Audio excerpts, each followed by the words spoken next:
নমস্কার বন্ধুরা, Bengali food and ব্লগের নতুন একটি রেসিপিতে তোমাদেরকে স্বাগত।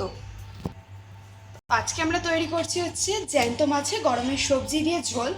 বাইরে যেই পরিমাণে গরম পড়েছে কোনো কিছুই কিন্তু আমাদের আর ভালো লাগছে না খেতে। তো চলো একদম হালকা পাতলা একটা মাছের রেসিপি তোমাদেরকে শেয়ার করব। যেহেতু আমরা বাঙালি, মাছ ছাড়া আমাদের চলবে না। তো চলো দেখিয়ে দিচ্ছি। এই যে এখানে মাছ নিয়েছি আমরা, এটা কাতলা মাছ। এখানে তোমরা রুই বা কাতলা যে কোনো মাছ নিতে পারো। তো এদিকে নিয়েছি দেখো পটল আর ঝিঙে, দুটোকেই লম্বা লম্বা কেটে রেখেছি। এদিকে আছে সমস্ত রকম গুঁড়ো মশলা, আদা বাটা, কাঁচা লঙ্কা বাটা, টমেটো, লবণ, সর্ষের তেল। চলো এদিকে এই যে মাছটা আছে এটা একটু নুন হলুদ মাখিয়ে নিচ্ছি। চলো দিয়ে দিচ্ছি মাছের মধ্যে পরিমাণ মতন লবণ, আর দিয়ে দেবো হলুদ।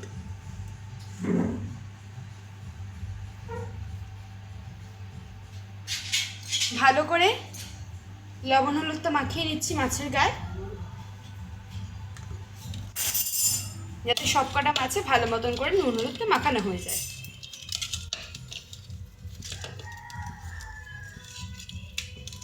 তো এদিকে নুন হলুদ মাখাতে মাখাতে আমরা কড়াই গরম বসিয়ে দিয়েছি।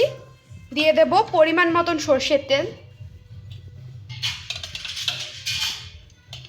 তেলটা ভালো মতন গরম হোক, তারপরে আমরা এক এক করে নুন হলুদ মাখানো মাছগুলো ভেজে নিচ্ছি। তো দেখো এদিকে আমাদের তেল কিন্তু বেশ ভালো মতন গরম হয়ে গেছে।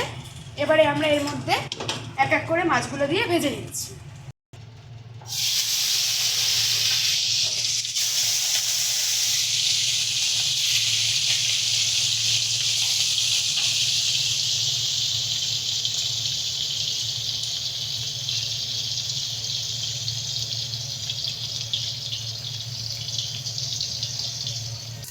দেখো মাছ আমাদের কিন্তু সুন্দর করে ভাজা হয়ে গেছে।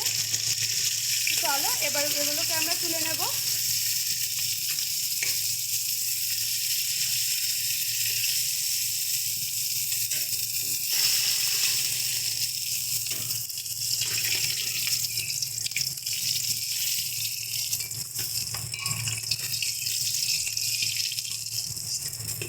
সেমভাবে আমরা বাকি যে মাছগুলো আছে ওগুলোকেও ভেজে নিচ্ছি।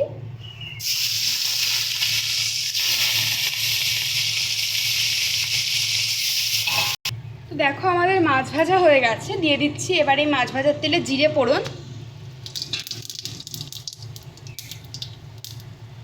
এবারে দিয়ে দেব পটলটা।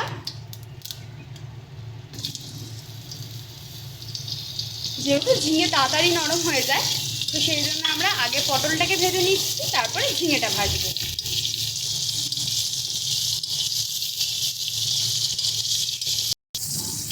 দেখো পটল আমাদের প্রায় ভাজা ভাজা হয়ে এসছে।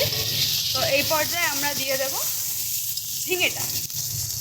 পটল হালকা ভাজা হয়ে এসছে, এই পর্যায়ে দিয়ে দিলাম ঝিঙেটা। তাহলে একসাথে ঝিঙেটাও ভাজা হয়ে যাবে আমাদের। বাইরে যা গরম, অতিরিক্ত তেল মশলা তো এই সময় খাওয়া যাবেই না। কেননা যতই আমরা মাছ প্রিয় বাঙালি হই, স্বাস্থ্যের দিকে তো খেয়াল রাখতেই হবে। তো সেই জন্য একটু তেল মশলা ছাড়া হালকা একদম পাতলা ঝোল রান্না করা হবে আজকে। তোমরা একবার ট্রাই করে দেখো, গরমের দারুণ লাগবে খেতে। তো দেখো এদিকে আমাদের ঝিঙে পটল দুটোই কিন্তু প্রায় ভাজা হয়ে এসছে। তো এবারে আমরা এক এক করে এর মধ্যে দিয়ে দিচ্ছি বাটা মশলা। দিয়ে দেব আদা বাটা, কাঁচা লঙ্কা বাটা, তোমরা যে যেরকম ঝাল খাবার সেই বুঝে দেবা। দিয়ে দিচ্ছি কিছু গুঁড়ো মশলা, হলুদ গুঁড়ো,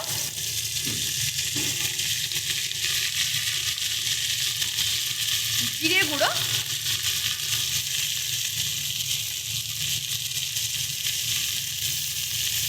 একটু শুকনো লঙ্কা গুঁড়ো।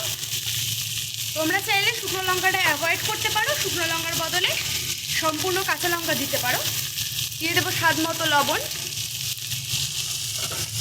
সমস্ত কিছু দিয়ে ভালো করে পটলটা আর ঝিঙেটার সঙ্গে মশলাটাকে মিশিয়ে নেব।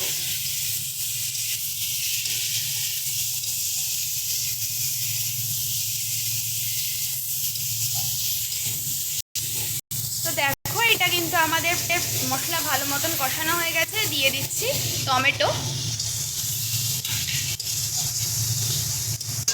টমেটো দিয়ে সামান্য একটু জল দেব, একদম অল্প।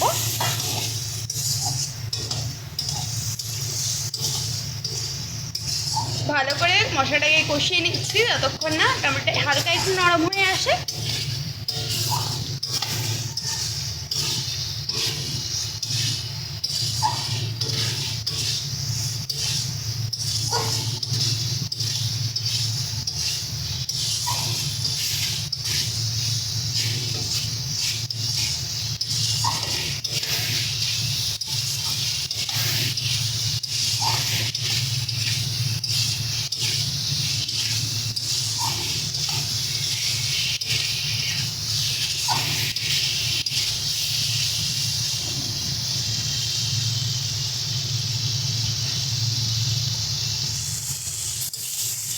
দেখো ঝিঙে, পটল, টমেটো সব কিন্তু প্রায় সুন্দরভাবে আমাদের নরম হয়ে এসছে।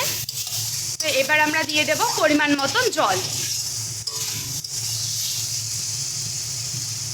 যখন দেখবে সবজি নরম হয়ে এসছে তখন কিন্তু তোমরা জলটা দিয়ে দেবে।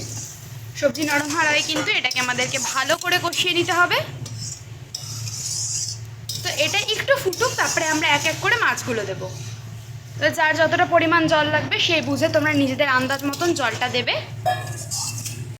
তো দেখো এদিকে কিন্তু আমাদের ঝোল ভালো মতন ফুটছে, দিয়ে দিচ্ছি এবার এক এক করে ভেজে রাখা মাছগুলো।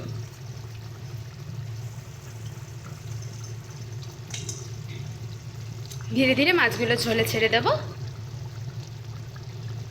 ঝোলে ছেড়ে দিয়ে মোটামুটি মিনিট 5-10 ফোটানো হয়ে গেলেই এটাকে আমরা নামিয়ে নিতে পারবো। তাহলে একদম এটা পারফেক্টলি রেডি হয়ে যাবে।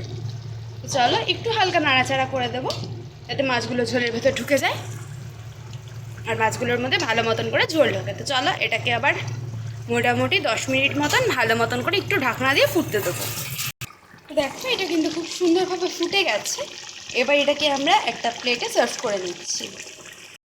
তো দেখো তৈরি হয়ে গেছে আমাদের গরমের স্পেশাল একদম নর্মাল একটা জ্যান্ত মাছের ঝোল।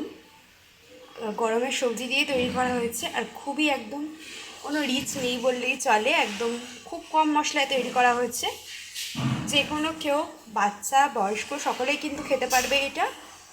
আর এই গরমে তো রিচ মশলা খাওয়া একেবারেই যায় না, তো সেই জন্যই এটা আজকে তৈরি করা আর তোমাদের সঙ্গে শেয়ার করা। ভিডিওটি ভালো লেগে থাকলে অবশ্যই একটি লাইক কমেন্ট শেয়ার করে দেবে। চ্যানেলে নতুন হয়ে থাকলে চ্যানেল সাবস্ক্রাইব করে দিয়ে পাশে থাকা বেল আইকনে ক্লিক করে অল নোটিফিকেশন অন করে দেবে। ধন্যবাদ সকলকে।